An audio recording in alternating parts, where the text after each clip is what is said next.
Blog Talk Radio.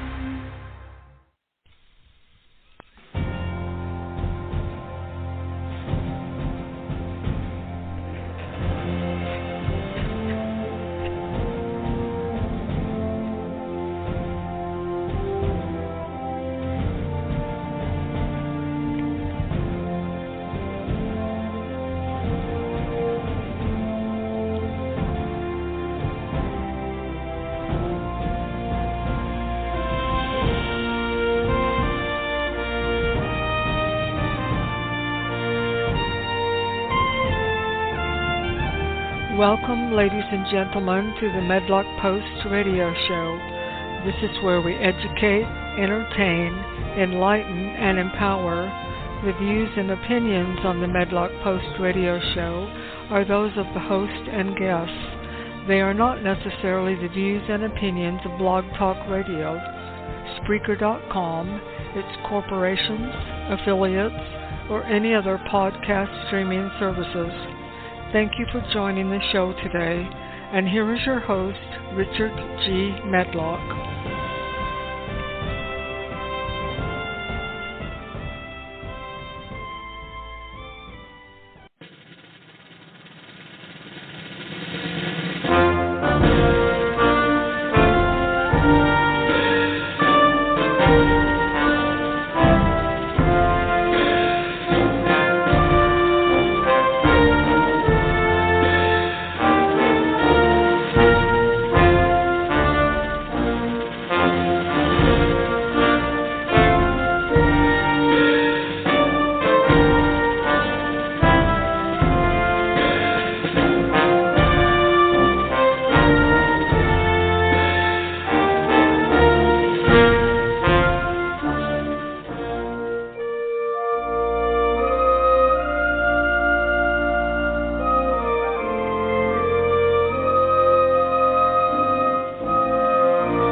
Greetings, ladies and gentlemen.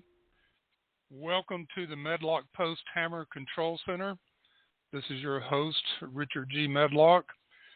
New news out late yesterday. Home Depot and Lowe's will now only sell hammers to those with concealed hammer carry permits, a CHCP. However, if you are a politician or related to a politician, you will be unable to purchase a hammer even with a CHCP.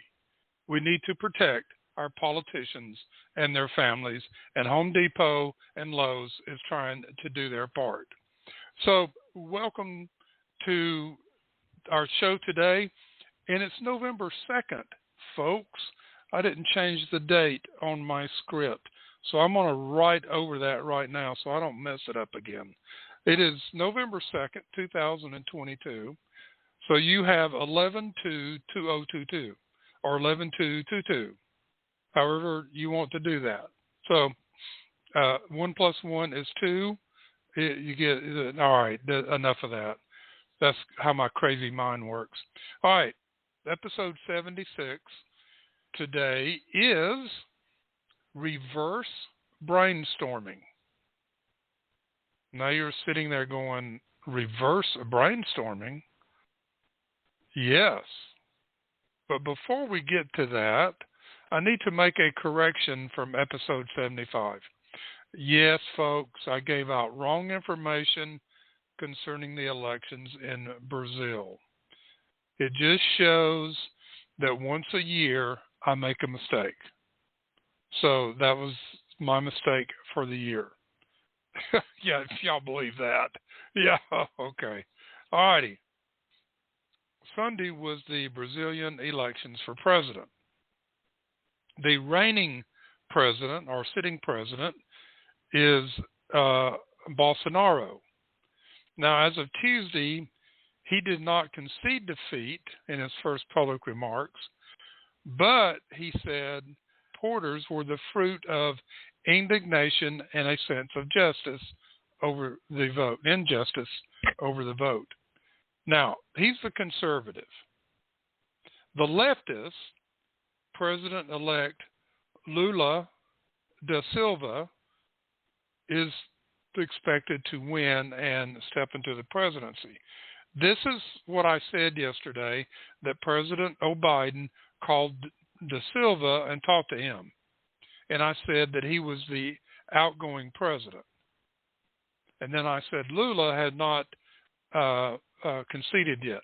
So I was all confused about Brazil yesterday. So Lula da Silva is the president-elect. It's not official, but that's what it looks like. And then Bolsonaro is the current president and hasn't conceded. Now, technically, folks, you do not have to concede. A candidate does not have to stand up and say, I concede. If the election is certified and it says, okay, here, this is the votes, and this person won, and the incumbent lost, that's it, folks. You don't have to concede. Anyway, so I wanted to get that corrected. Now, folks, 8 million things is going on as we approach the election, 6 days away. It is hot and heavy, but there's a lot of signs here. The Democratic Marxists are pulling money from campaigns that they know they've lost, they're going to lose, and putting them into tight races.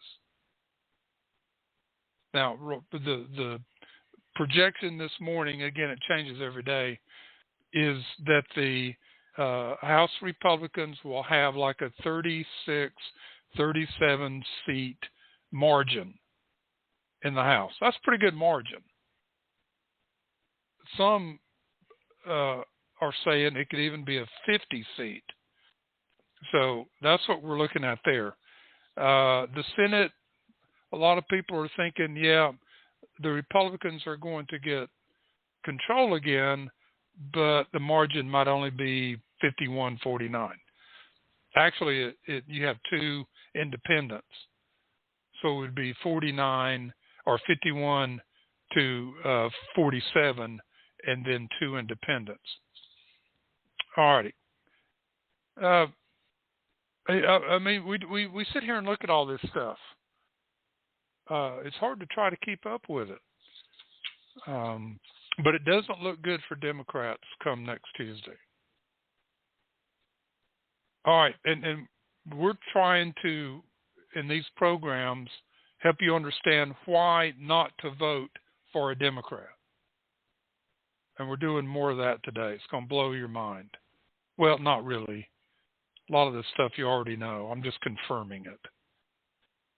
All right, our program today is reverse brainstorming. I'm sure most of you have been in training courses, either at work or someplace else, where you separate into groups and brainstorm about a challenge or a project or an idea or something. How to make a better mousetrap. Okay, go figure out how to make a better mousetrap. And you break up into groups of anywhere from 4 to 10 people, and you come back with your ideas. Right? Well, you try to figure out good ways and great ways to improve a product or develop a new one. You see? But at this point, we are all aware that the Marxists and globalists want to destroy America and Western civilization. So the Biden administration meets and does reverse brainstorming. And you say, what's reverse about that? Well, that's not hard to imagine with Joe and his brain, but this is what they do. They did this from the beginning. before the election of 2020. They had to, number one, figure out how to win the election.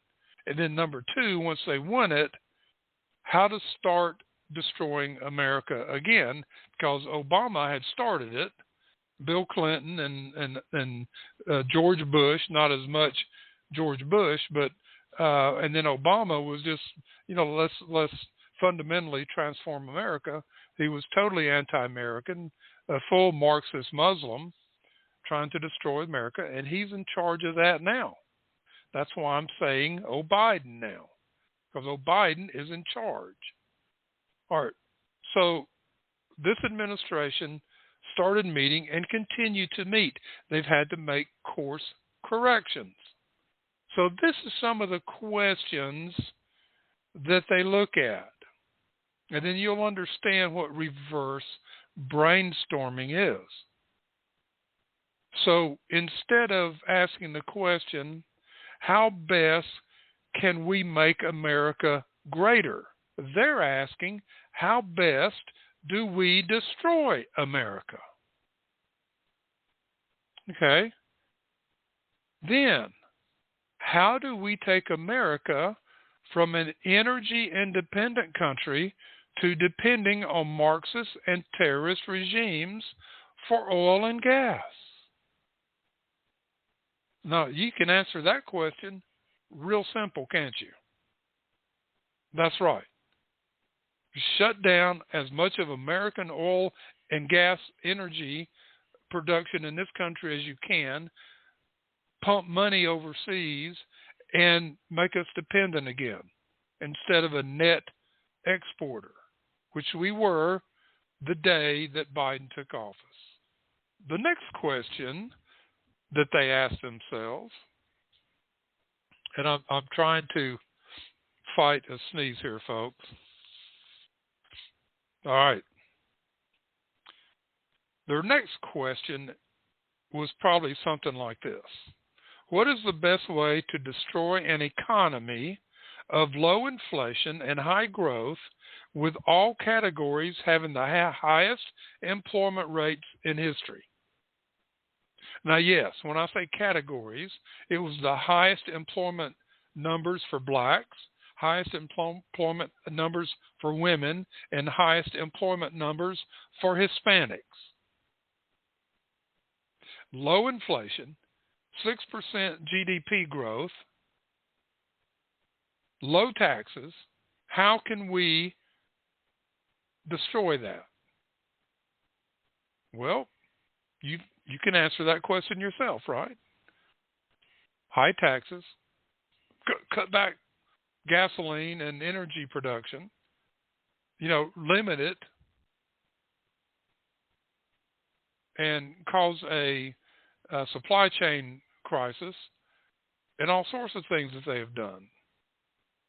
So now we have high inflation, stagnant growth, and employment rates dropping well below historic norms. The next question they were probably asking themselves in their reverse brainstorming session, how to bring about chaos, division, fear, hatred, and violence among the citizens. We've talked about that over and over and over. But they sit there in their meetings trying to figure out how to do that. Now, Illinois, I talked about this in the last episode or two, passed this news called Safe-T Act, where they're giving criminals the run of the mill, no cash bail, release them from jail. If they're out there with an ankle monitor, they have 48 hours from being noticed before they're charged with escape, and on and on. So yesterday, one of the sheriffs in Illinois said, look, you prosecutors, our citizens are going to have to defend themselves because the police are handcuffed now. So don't start charging our innocent law-abiding citizens with crimes because they're defending themselves from the criminals you put on the streets. Now, talking about reverse brainstorming, that's what Illinois has done, and they passed a bill. I talked about it the other day. Probably a next question is that they looked at, how do we get citizens to hate the police? Well, they've done a good job of that, haven't they? And they're still doing it. The police are the bad guys. They only shoot blacks, unarmed blacks. They're going to beat you up. They're going to chase you down and beat you up. Reverse brainstorming to create hatred and fear. Probably another question they ask themselves, how do we devalue the dollar and cause high inflation? Well, you shut down oil and gas. You make it hard to get products to the stores through supply chain problems. Some of the ways that they probably came up with. Looks like the feds are going to raise rates 75 basis points today to cause more pain and suffering to Americans and raise inflation. And another way to devalue the dollar and cause high inflation is through extreme government spending. And when I say extreme, and I mentioned this yesterday, the Biden administration has spent $10 trillion since they took office, and they borrowed $8 trillion of it. That's why we have a 31 closing in on a $32 trillion national debt. And every time the interest rate goes up, the 75 basis points raises by billions how much more interest the government has to pay on that debt. So, yeah, let's run it all up. Let's crash the system in their reverse brainstorm meetings. Probably another question is, how do we allow immigrants to flow across the borders unchecked? Well, you can answer that again. You handcuff the Border Patrol. You take down part of the wall that Trump had built. And I didn't write this down, but I should have. How do we get more and more drugs into the country through the drug cartels so that more and more of our young people will die from overdoses of fentanyl and other drugs? I'm sure they ask themselves that question. And you say, well, why would they do that? Are they doing anything about it? Do they mention it in any of their talks, in any of their campaign speeches? Have you heard one Democrat mention fentanyl and the hundreds of thousands of people it's killing in the U.S.? No, you have not. And you won't hear that from them. And the sex trafficking. Zero nada. They don't talk about that either. A next question. How do we grow the welfare state to have more people dependent on the government and to continue to vote for those plans and handouts? This is reverse brainstorming, folks. It's the negative. It's the negative.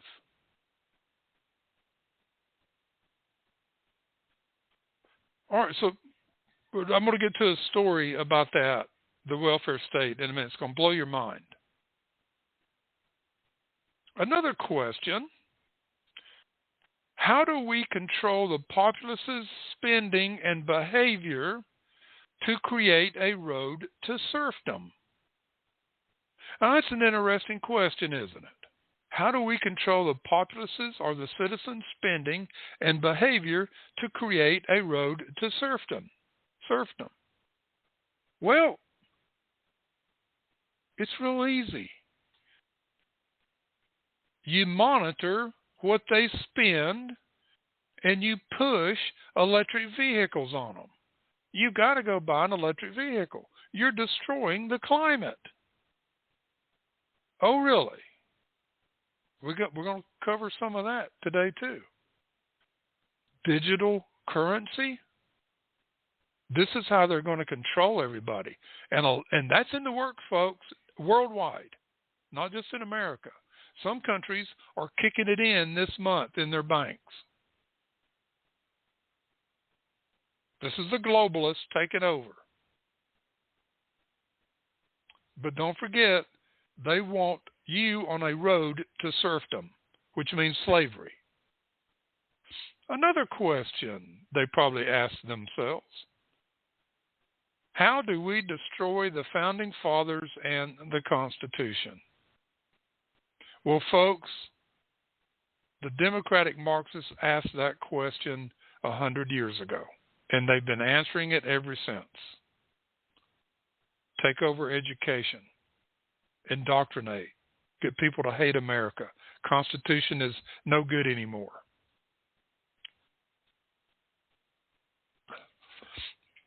I'm fighting this sneeze.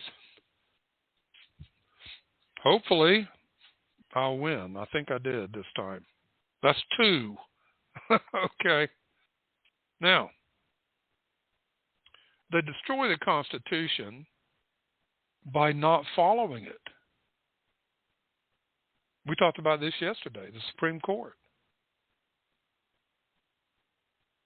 Legislature that is unconstitutional. Everything the Democrat Marxists are doing right now under the Biden administration, 99% of it is unconstitutional. And they don't care. Now, this new bill in Illinois is unconstitutional.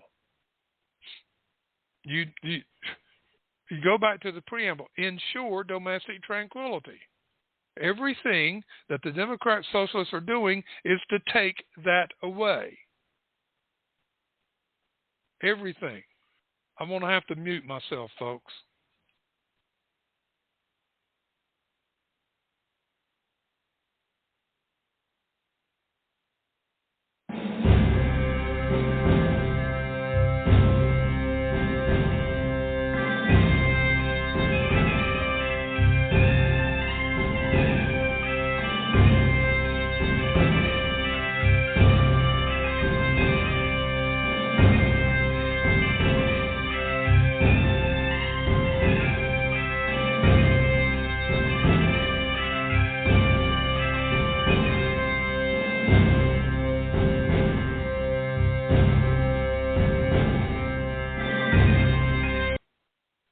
Okay, folks, I'm sorry, but the sneeze won, and so that's why I put on Sounds of Patriots, folks. We are patriots, we the people. All right, going back to the preamble, ensure domestic tranquility. Provide for common defense. Well, if you're releasing criminals, if you're not going to hold current criminals accountable, if you're going to just release them without bail because they're poor and they were beaten as a kid, okay, or they're black or whatever, that's not ensuring domestic tranquility or provide for the common defense. And this is why that sheriff went out there and said, hey, don't start prosecuting these law-abiding citizens for defending themselves against these criminals. And then the Founding Fathers are just being trashed over and over and over. Another question that the Democratic Marxists have probably asked themselves in reverse brainstorming: How do we break up families and gain control of the youth in America? Now, that's a loaded question, folks. That is a big, loaded question, because they've been doing this for 70 years, ever since the Great Deal under FDR. They've been trying to break up families because they know that is the strength of a nation. That's where it comes from. Now, how are they gaining control of the youth? In the education system. They indoctrinate them. 4 generations now, or 5 generations, have been taught America's bad. Constitution's not worth it. It was just written for that time, not today. We need to replace it. Founding fathers were a bunch of white supremacist slave owners and loved to have sex with their slave women, and on and on. And then I'm getting ahead of myself. Another question that's probably asked in their reverse brainstorming sessions: how do we control speech or free speech? Well, you know what? We work with big tech, with social media, and we have them, by us telling them what to censor, they control speech. They control information. And we just had a report come out yesterday that the Department of Homeland Security has become the Gestapo. They've been working hand in hand with social media, Facebook and Twitter and others out there, to control conservative speech and information concerning the COVID vaccines and on and on. And people should be lined up at the wall and shot for this. It is treason. It is so against the principles of the Constitution. And they're still doing it today. Google is sending all GOP emails from the GOP to nowhere. They're not being delivered. The GOP is sending out millions of emails for people to look at and get right information on to vote for Republicans, and Google is sending it into outer space. They're not even being delivered. That is unconstitutional. Google should be hung for that. Yeah, I'm mad about this. This is not American. This is Marxist. This is what they do in Russia and China and other places around the country, Venezuela. They're going to start doing this in Brazil. This is what America is turning into unless we vote against Democrats next Tuesday. If you want these things to continue, vote Democrat. If you want it to stop, vote against them. Another question that they probably ask themselves: how do we control education of sexual perversion without parents being aware of what their children are being taught? Now, folks, this was going on for years and years, right? But during the pandemic, the parents found out all this evil stuff that was being put in their kids' heads, and they fought back. And the Obama administration called these parents domestic terrorists and put them on a terrorist list. And some they've tried to prosecute. And school districts have sued them or got court orders that they can't come back to a school board meeting. This is totalitarianism. That's a few of the questions, I'm sure, that the Democratic Marxists under the Biden administration are asking themselves on a daily basis: how to destroy America, I went over this episode, I think it was 70, on Marco Levin's monologue, How to Destroy America, and what they're doing.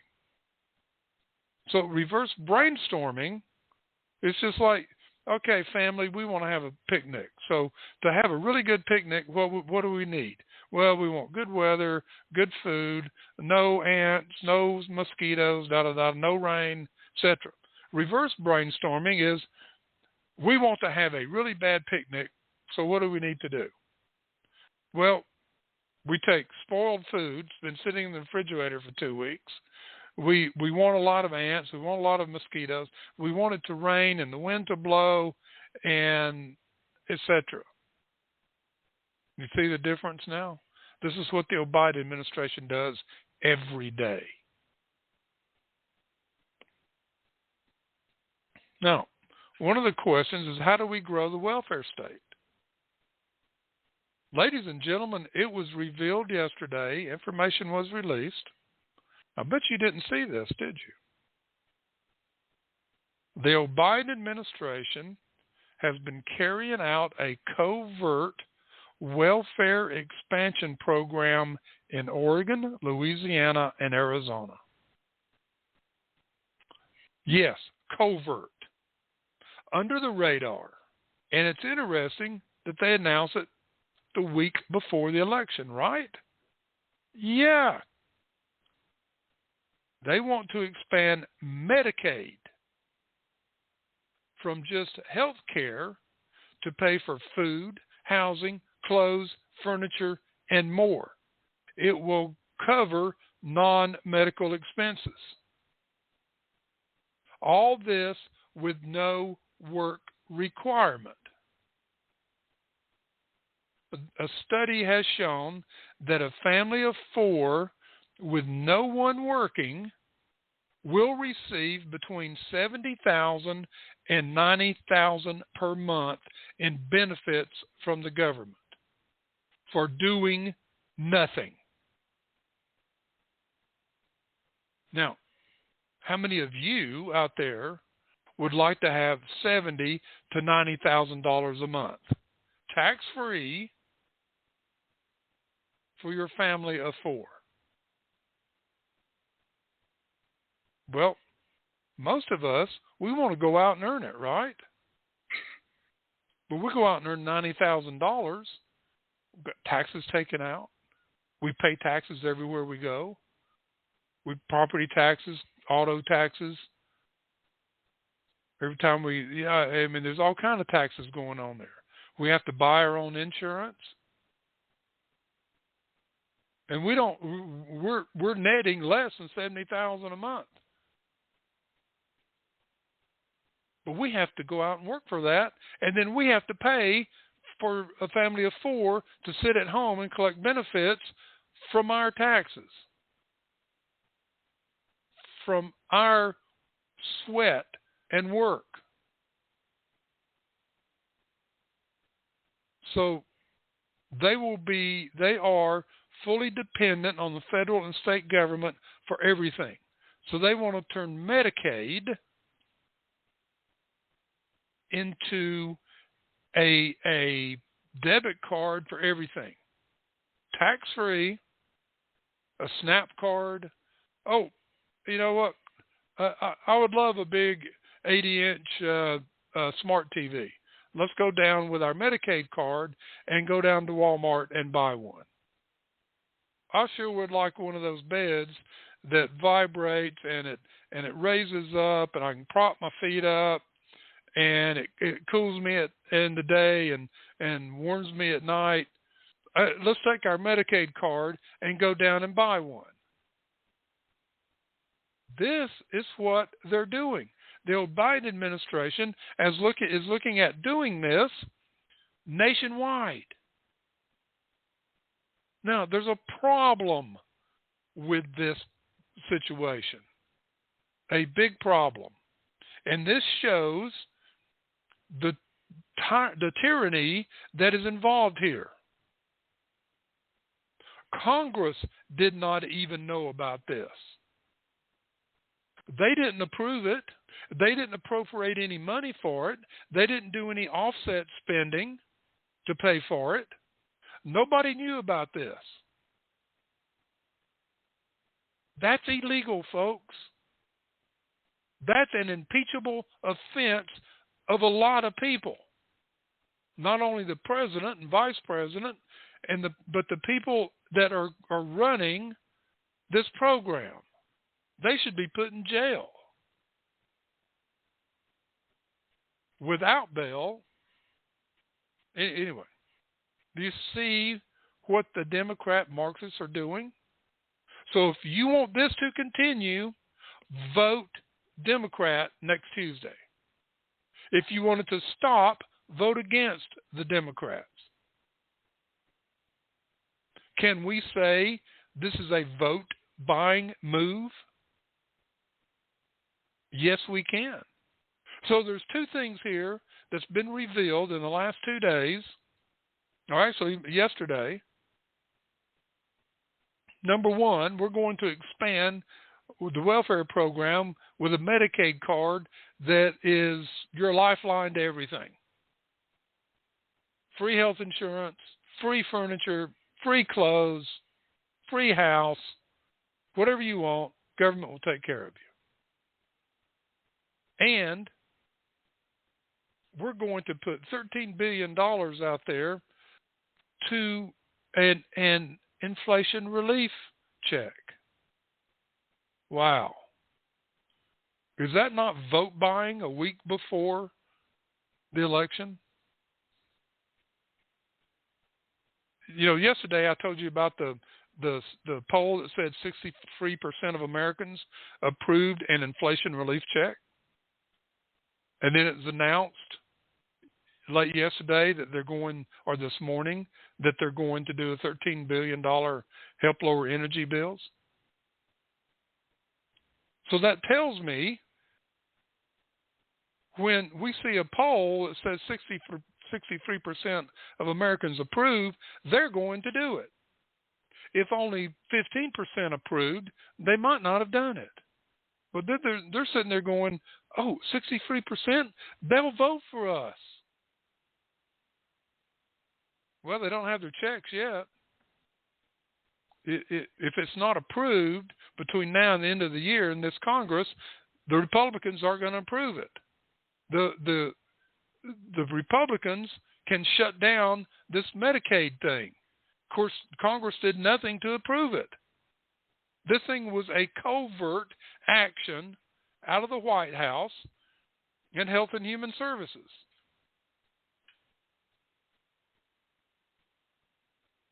Folks, we're in dangerous times.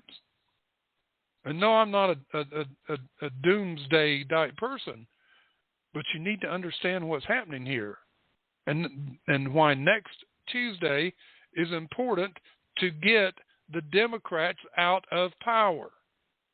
And this is why we need a convention of states. Period.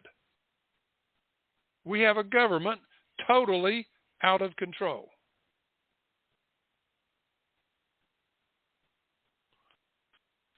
Oh, my goodness. All right. Moving on here. Let me get a drink of water. I talked about this Illinois bill, this SAFE-T bill, that gives criminals the run of the state. Police have their hands tied. Judges have their hands tied. I mean, police are going to say, why arrest them? Now, heaven forbid, police get to the point, they just say, well, we're just going to start shooting them. Okay, you know, I hope not. Okay. This is what the Marxists would want them to start doing. They start shooting these criminals. Just start shooting them. But we'll have a field day with that one. But if one gets shot because he's got a gun or a knife or whatever, well, of course, you know what they do there. The media has a heyday with it. A new poll is out. Voters vehemently reject defund the police. Now, does that surprise anybody? No. Most black people are good people. They're law-abiding citizens. They go to work every day. They have not bought into this Marxist regime stuff, and they believe in America. They love their families, and they don't buy into this. They don't support chaos and division and fear and hatred and violence. They don't. So in urban areas, 39% of black American voters would like to see police funding increased. Yeah, they're concerned about their safety, their family's safety, their children's safety. And only 17% of black voters overall would defund the police. So that's what, a 3-to-1 margin there, 2.5 to 1. We believe the misconceptions that the media puts out there. Polls have shown that. I talked about this a while back. They ask you, how many people in America are gay? The answer was 45%. It's actually 2%. How many people are transgender? Oh, it's probably 30+%. It's less than 1%. How many people are black? It was like 45%. It's actually 13 or 14%. And on and on. They asked all these questions. The media construes and lies about it. They want you to believe them, not reality. We need to anchor ourselves in reality. Do your homework. They want you to think that all blacks are bad and evil. And they're not. Like I said earlier, most blacks are good, everyday citizens that put on their pants in the morning and go to work and love their families. Same with Hispanics.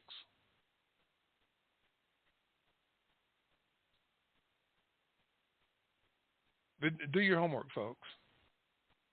Go talk to these people. They'll talk to you.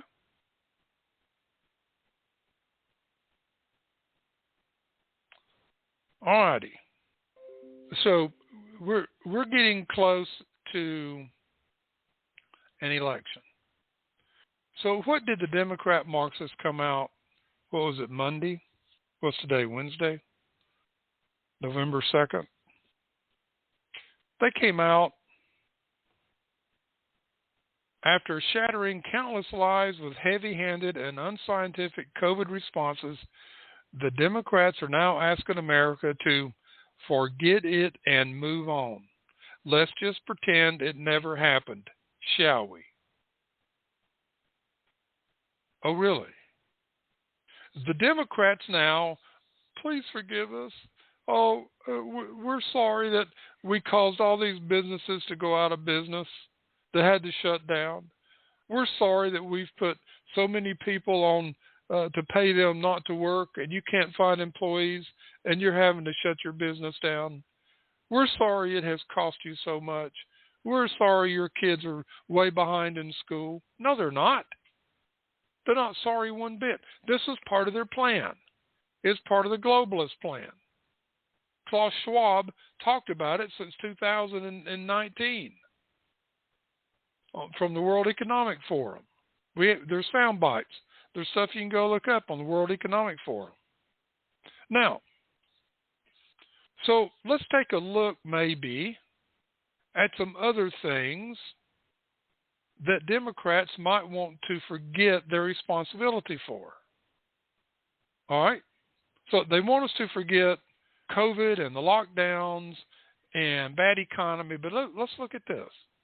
What are some other things Democrats want you and I to just, No problem. Let's move on. Number one, slavery. If that was Democrats, yes.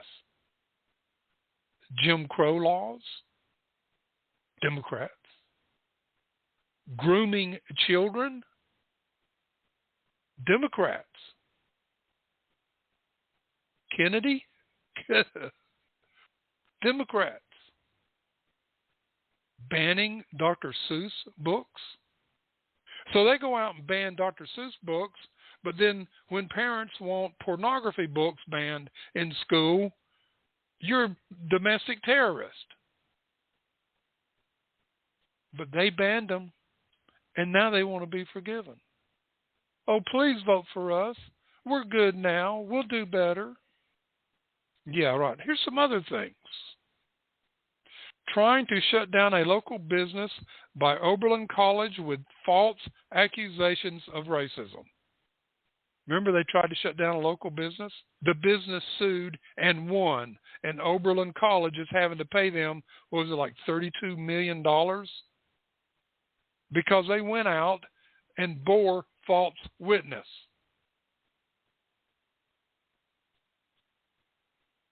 So we're supposed to forgive them.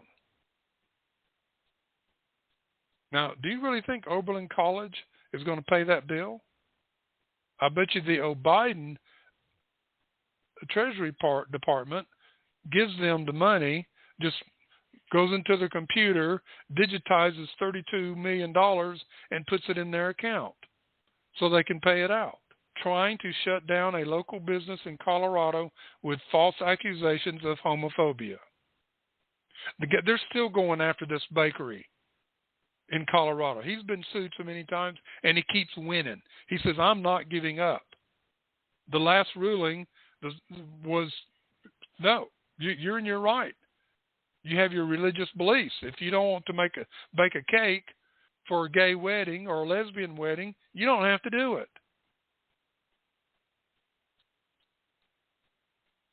They want us to forget Dr. Fauci. They want us to forget him. All right, he's going to resign in December, so let's forget him. Well, guess what? The Republicans in the House have already said, we will be investigating you, Dr. Fauci. Your role in the Wuhan lab with your company here and the millions of dollars that you gave them and all the lies you told to the American public.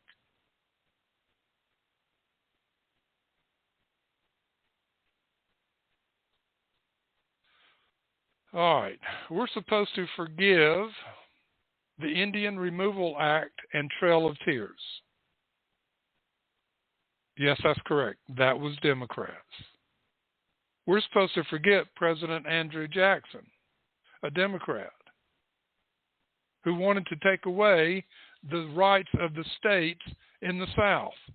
And this is why his vice president became the first vice president to resign from office, John C. Calhoun from South Carolina.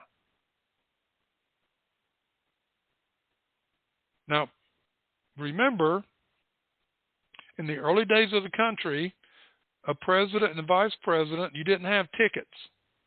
The one that got the most votes was president, and the one that got the second most votes was vice president. And you could be of different parties, and you had that situation with Andrew Jackson and John C. Calhoun. And you think the Civil War was about slavery? No, it was about states' rights. Turning the frogs gay. If you don't know what that is, look it up. But the Democrats are responsible for that. $5 coffee. And you're saying, whoa, I'm paying more. Hang on. Just kidding. Right, $5 coffee. Faking Obama's birth certificate. Yes. Jeffrey Epstein. Killing Jeffrey Epstein. We're just supposed to forget all this, right? Michael Moore. We're supposed to forget him and his rantings and ravings. Term, the personal is political, is a Democratic phrase. The KKK, Democrats. Homeless crisis, Democrats. Oh, but we just do away with it, right? We don't worry about it. It's gone. Fatherless homes. Democrats. Marxists. Facebook's metaverse. Supposed to forget that? $7 coffee. Yeah, we're getting there. The invention of taxation. The 16th Amendment. Democrats. Actually, these were the Marxists in the Woodrow Wilson administration. Encouraging early decorating for Christmas as a scheme to make people annoyed with the holiday. Saying happy holidays in a deliberate act to murder Christmas. Remember that? Oh, you can't say Merry Christmas. What do you mean I can't? It's a free country, and that's what I believe, and that's what I want to say. But remember, under the Obama administration, oh, happy holidays. You don't want to offend anybody. Well, if you're offended by Merry Christmas, tough.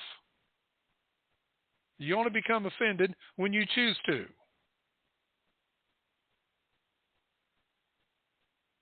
But I remember we used to go around, and we'd be in a store or something, they'd say Happy Holidays when you check out, and we'd say Merry Christmas to you too. And they about fall over. Their eyes about pop out of their heads. You can't say that. Oh, I just did. You don't like it? You just took my money. You better like it. Electric cars. That's right. Democrats. Do you know where Elon Musk got his start? He was funded by the Obama administration. Remember the Chevy Volt, which has now made a comeback? It's now like it's an SUV. It's got a different name. It's called Bolt or something like that. But they wanted the electric car under Obama to be the car. And they tried as a government then, the federal government, to buy the Volt for all government agencies. Biden is trying to do the same thing now, but he's getting a lot of pushback from his own people. We don't want those. So electric cars. But anyway, Elon Musk was funded by the government, by Obama. We're supposed to forget burning down cities and murdering 19 people during the Summer of Love in 2020. Those peaceful protests.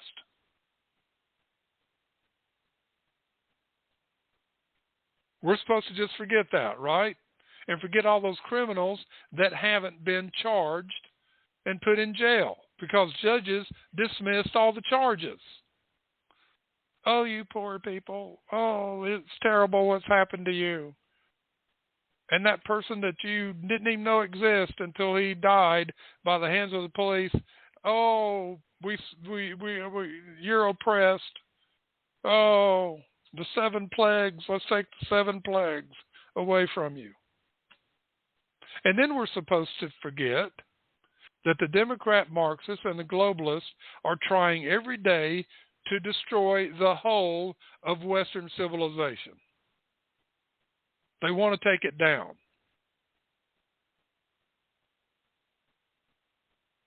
And last but not least, we're supposed to forget Hillary Clinton, who I played her soundbite the other day.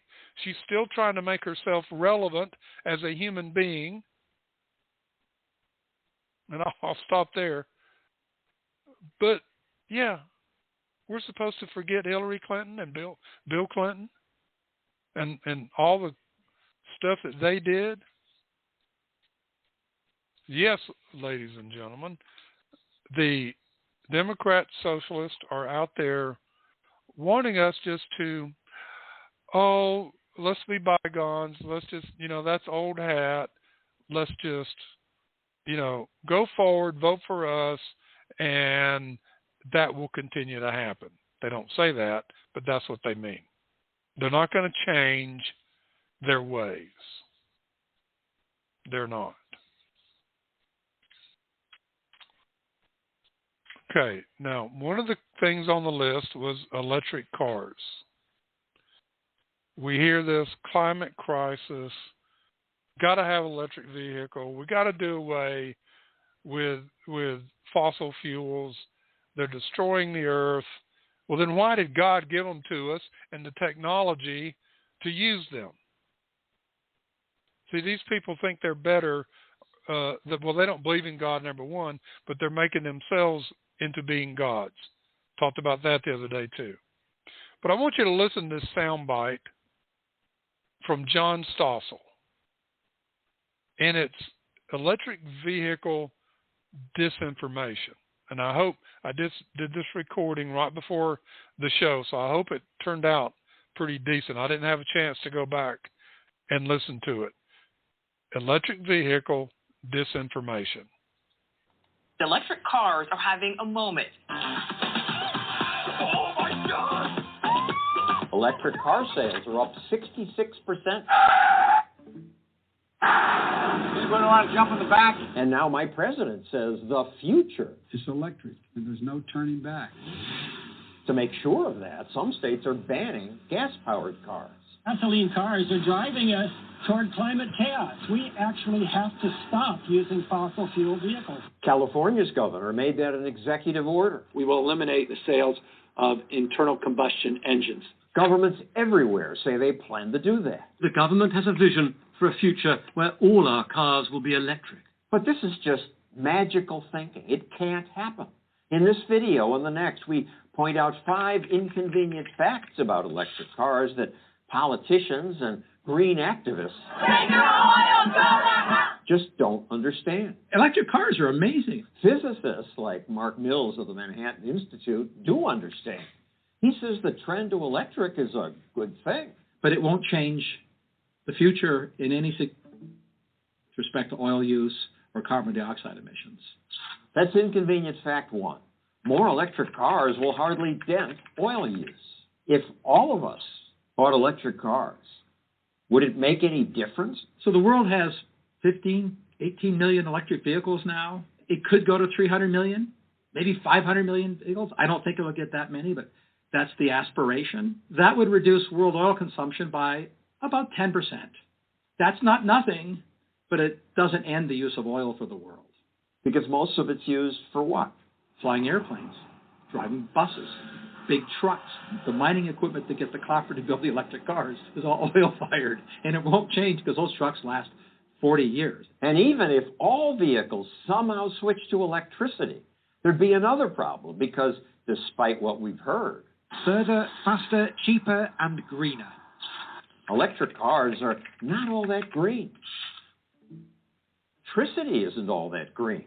I'm amazed talking to people who are all excited about their electric car and say, and I'm not polluting. And I say, where do you get the electricity from? And they don't know. They don't know that most of America's electricity comes from fossil fuels, natural gas and coal. Just 12% comes from wind and solar. Yet auto companies tell us electric vehicles in general are better and more sustainable for the environment. She's a Ford engineer. She's not ignorant. Well, actually, she probably is ignorant in the literal sense of the word. She's not stupid, but ignorance speaks to what you know.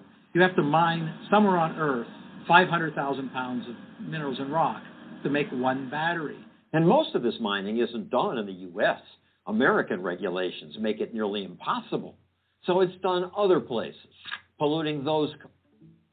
Worse, ingredients in batteries are mined in places that enslave people and use child labor. An army of children are at the heart of the mining production. Wearing no shoes and in the most wretched conditions. Most Americans proudly driving electric cars don't know about this. They just don't want mining done near them. But wherever it's done, mining is a dirty business that adds lots of carbon to the air. If you're worried about carbon dioxide, the electric vehicle is emitted 10 to 20 tons of carbon dioxide before it even gets to your driveway, before you drive the first mile and plug it in the first time.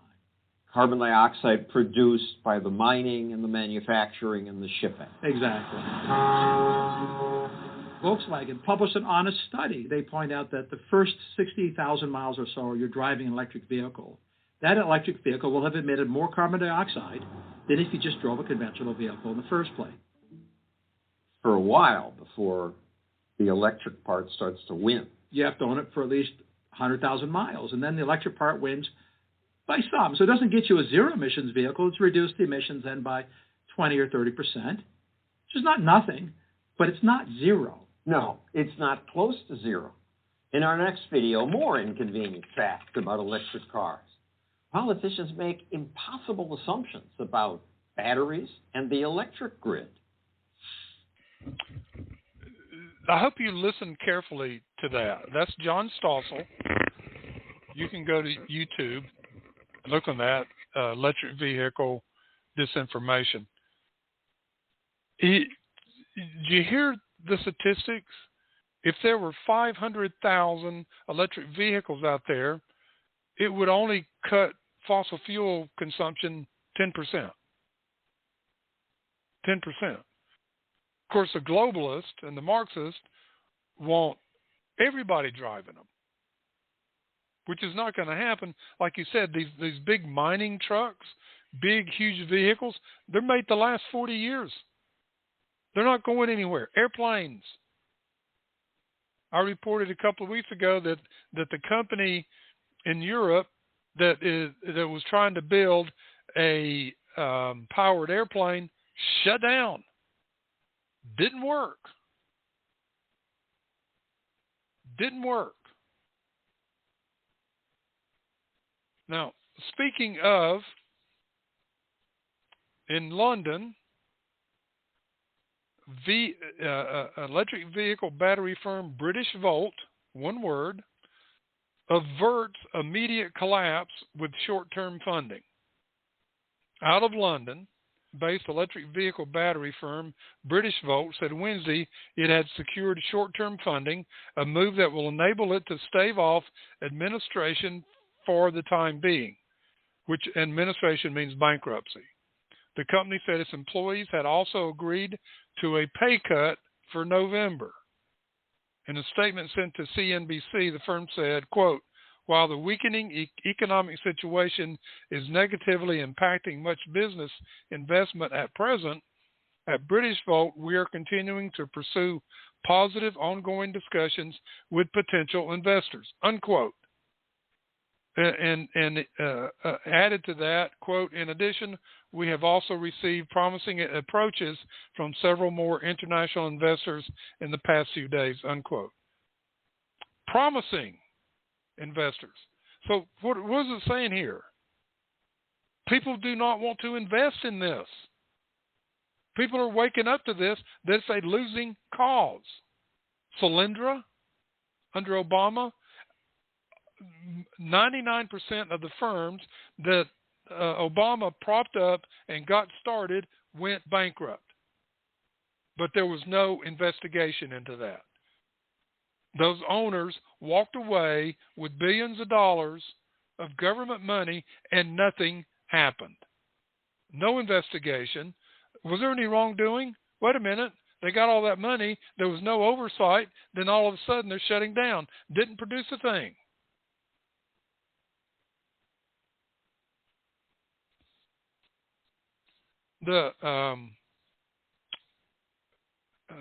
Let me see down here. I guess they're also, what was it? To further reduce our near-term cost, our dedicated employee team has also voluntarily agreed to a temporary salary reduction for the month of November. I read that, but there was something else, and I'm trying to find it. I can't find it, about cutting back employment and things like that. The company has received backing from mining giant Glencore, among one. Yeah, Glencore is the one that mines all this stuff to make the batteries.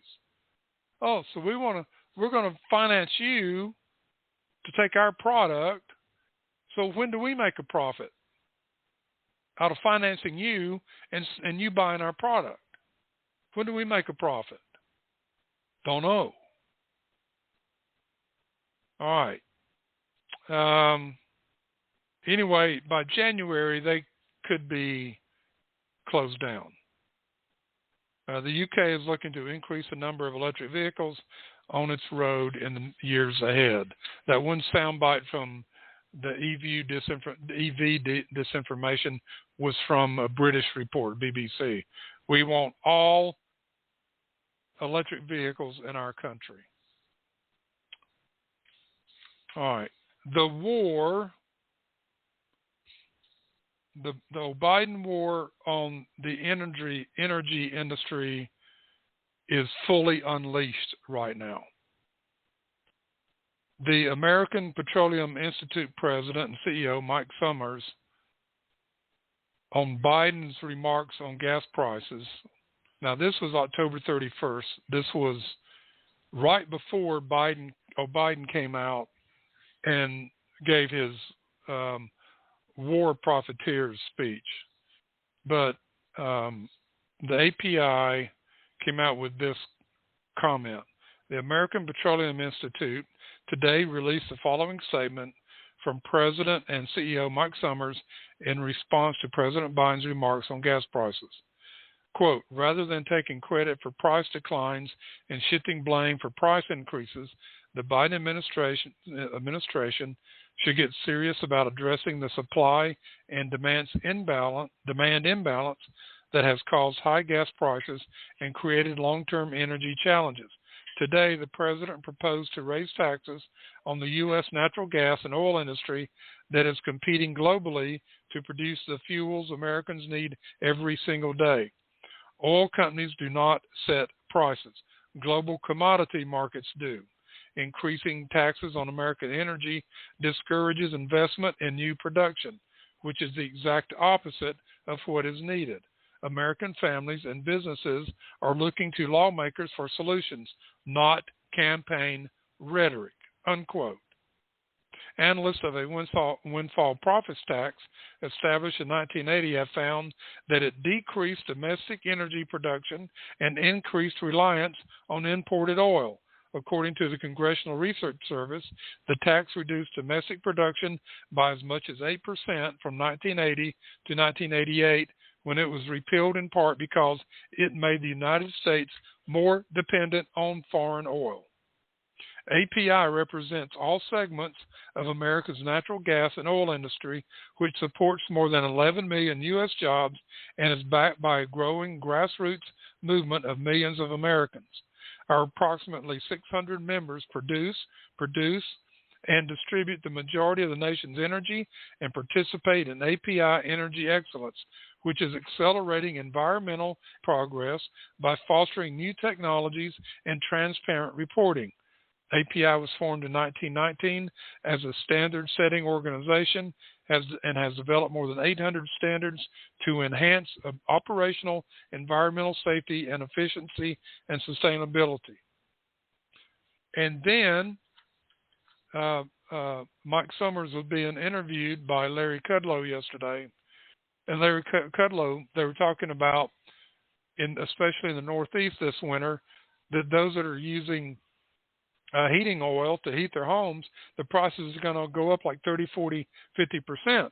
Well, Larry Kudlow says, how about we finish the liquid natural gas pipeline to New York and the Northeast and replace heating oil with natural gas? And Mike Summers says, the Biden administration stopped that pipeline.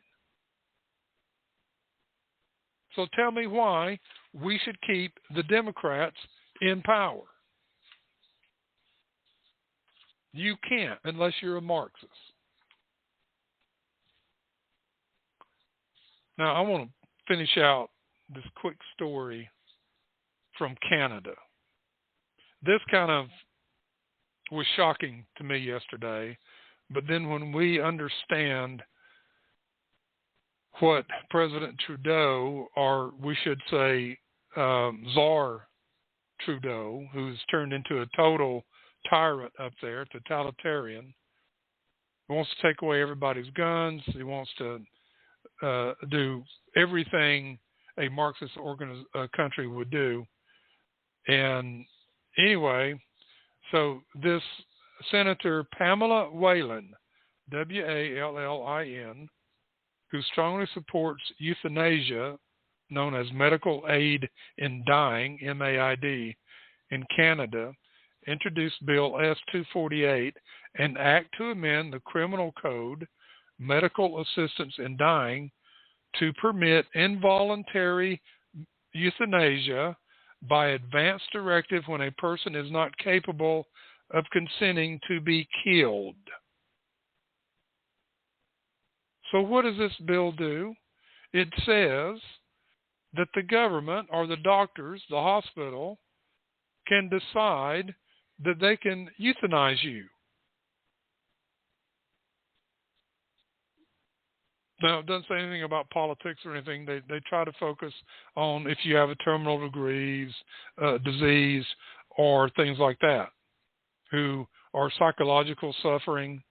Well, should we put this guy that allegedly attacked Paul Pelosi under that for psychologically suffering and euthanize him? So what they're saying is the government decides who lives and who dies.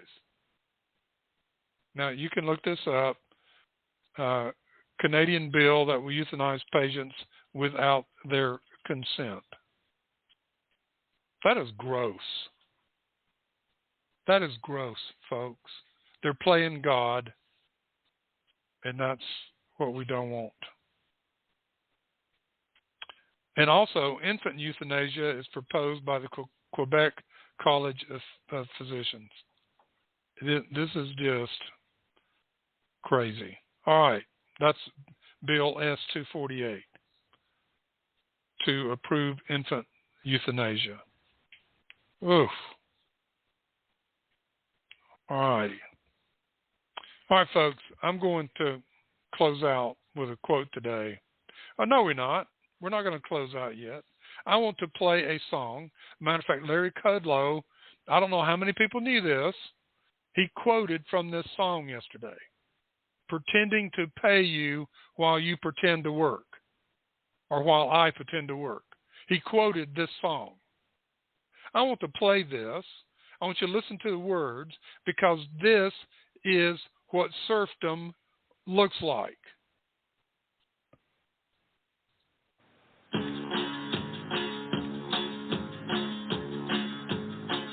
Oh, we're happy little commies, our daddies and our mommies, and brothers and our sisters, and aunties and our uncles, and grandmas and our grandpas, and first and second cousins, all live here in a 3-room flat.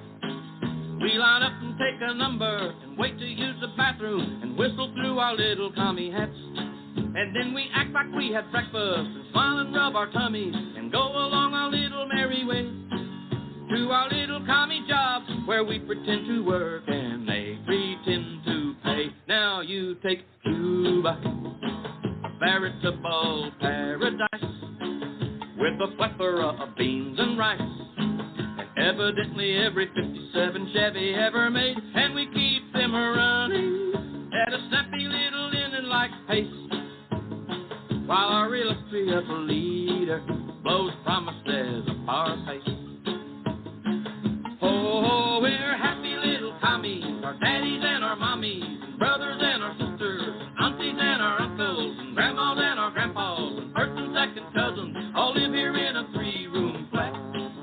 We line up and take a number, and wait to use the bathroom, and whistle through them little commie hats. And then we act like we have breakfast, and smile and rub our tummies, and go along our little merry way to our little commie jobs, where we pretend to work and they pretend to pay. Now you take China, that most magical of places, where a billion smiling faces causes pretty major soreness to the muscles of the jaw, and our beaming soldiers with truncheons at parade rest free us from all decision, 'cause Papa Mao knows best. Lest we forget about Vietnam, where the perky little peasants are rousted at dawn and bend way over the whole day long, and sling them snappy little icicles left and right. Whoa, we're happy little commies, our daddies and our mommies, and brothers and our sisters, and aunties and our uncles, and grandmas and our grandpas, and first and second cousins, all live here in a 3-room flat. We line up and take a number, and wait to use the bathroom, and whistle through them little commie hats. Then we act like we have breakfast, and smile and rub our tummies, and go along our little merry way to our little commie job, where we pretend to work and they pretend to pay. To our little commie jobs, where we pretend to work and they pretend to pay. Comrade. Okay, that is Dickie Weed, Happy Little Commies. And this is what they're trying to turn us into, folks. There's nothing happy about it. Talk to anybody that has escaped a communist country. All right, now we're going to close out. And I did that, and I lost my closing song. And it's right here. Okay, I'm back to that. All right, let me close out with this. It's from G.K. Chesterton. It's Orthodoxy, Chapter 3, from The Suicide of Thought. Quote, "The modern world is full of the old Christian values gone mad. The virtues have gone mad because they have been isolated from each other and are wandering alone. Thus some scientists care for truth, and their truth is pitiless. Thus some humanitarians only care for pity, and their pity, I am sorry to say, is often truthful." Unquote. G.K. Chesterton. Think about that quote, folks. I've got it up on my Facebook group, the Medlock Post. Ladies and gentlemen, that is it for today. The Medlock Post radio show and Hammer Control Center is signing off with Funk 49. A great song from the 70s. All right. Here we go, folks. May God bless America.